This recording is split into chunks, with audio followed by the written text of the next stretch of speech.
Face à la pandémie de Covid-19, les gouvernements à travers le monde agissent sur les fronts sanitaires, mais aussi économiques, pour tenter d'atténuer les répercussions des mesures de confinement et de distanciation sociale. Les bourses mondiales ont subi les effets spectaculaires d'une récession jamais vue depuis des dizaines d'années. Le Moyen-Orient n'a pas fait exception, même les pays riches du Golfe Persique ont été durement touchés par l'effondrement des prix du pétrole. Leurs indices des directeurs d'achat ont par exemple atteint des niveaux planchers records. Ici à Dubaï, différentes politiques économiques ainsi que des mesures de relance émanant des banques ont été mises en place pour aider les entreprises à amortir le choc. À partir de la mi-mars, la Banque centrale des Émirats arabes unis a lancé un programme de soutien aux banques et aux entreprises d'un montant de 65 milliards d'euros. Il prévoit des prêts garantis à coût zéro pour les établissements bancaires afin de les encourager à prêter et un déblocage des réserves de fonds propres dont ils doivent disposer en cas de coup dur. La Banque centrale des Émirats a annoncé environ 70 milliards de dollars de mesures de relance, ce qui représente 17% du PIB. L'idée, c'est de pouvoir obtenir des liquidités additionnelles auprès des banques. Le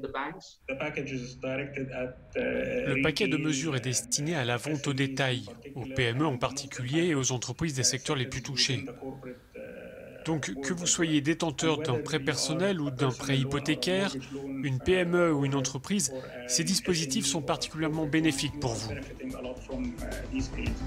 Selon un récent sondage réalisé auprès des prêteurs financiers, ces mesures de soutien ont permis de rétablir la confiance.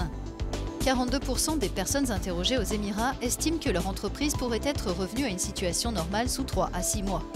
De la même manière, 64% des sondés se disent très confiants dans la capacité de leur entreprise à se doter des compétences nécessaires pour l'avenir, contre 48% à l'échelle mondiale. Aux Émirats comme ailleurs, certains secteurs ont été confrontés à une baisse inédite de la demande, tandis que d'autres ont enregistré un pic d'activité. On a pu voir les chiffres à travers le monde pour les détaillants alimentaires, de mode et d'électronique. Le nombre de leurs ventes en ligne a augmenté de manière exponentielle.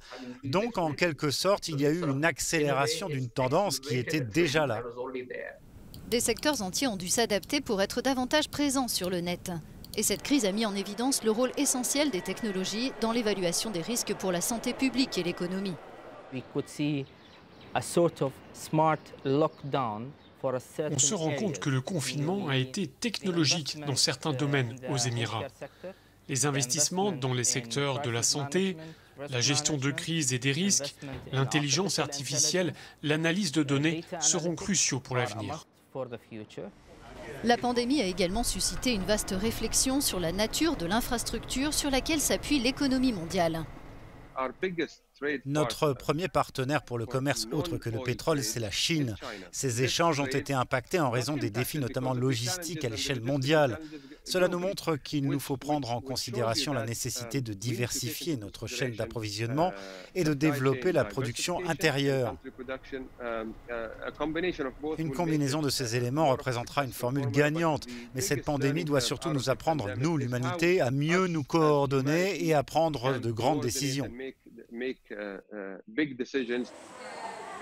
Une voie porteuse d'espoir pour l'humanité et l'économie quand nous aurons traversé les épreuves de la pandémie.